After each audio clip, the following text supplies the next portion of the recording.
I just finished the Shepard King duology. It's One Dark Window and then Two Twisted Crowns by Rachel Gillig. I've been using my ancient iPad as a Kindle, and I gotta say, I really like it. Actually, I was very vehemently opposed to e-readers for a while, but I actually really like using it. Let's talk about One Dark Window and Two Twisted Crowns as a whole. I haven't touched the romantasy genre in a really long time because the last one I read, hated.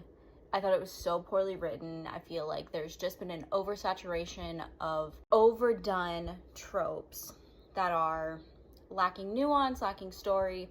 So I just wanted to, see if I still actually liked the genre.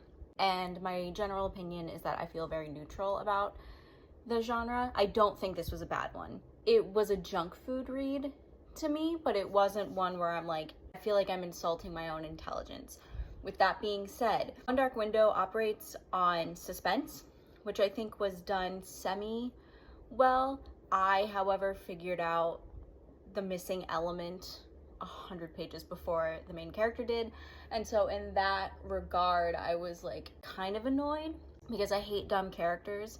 And I do think that Elspeth, which is Elizabeth with a lisp, was clueless. I liked the love interest. I like the, the Yu-Gi-Oh fanfic with the playing cards kind of idea. I thought it was fun. As far as I'm aware, I don't think there was any like toxic ideology. It just wasn't a very like dense story. There wasn't a whole lot of like allegory being told. It was just a fairy tale where a girl falls in love with the mysterious man. They have to solve the past and undo the horrible things that happened. That's fine. And then in the second one, it's very much so a continuation at the expense of Elspeth and Raven's relationship, because I feel like Two Twisted Crowns, the biggest downfall was that the Shepard King was now more on screen. And so I would equate that to in the fourth Pirates of the Caribbean when Jack Sparrow became the main character and not the like quirky, funny side character. It was kind of like that.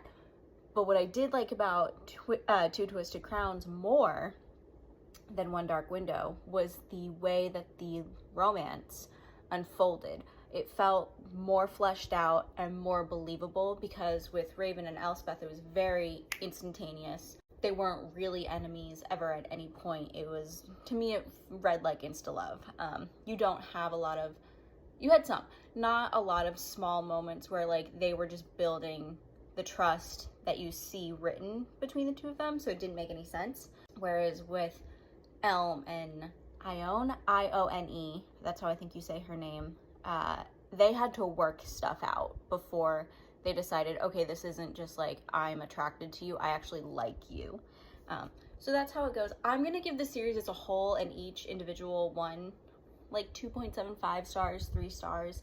I would say they're fun reads, but they're not like the greatest thing I've ever read in my life. So read if you want a fun junk food read, but yeah, definitely not the greatest.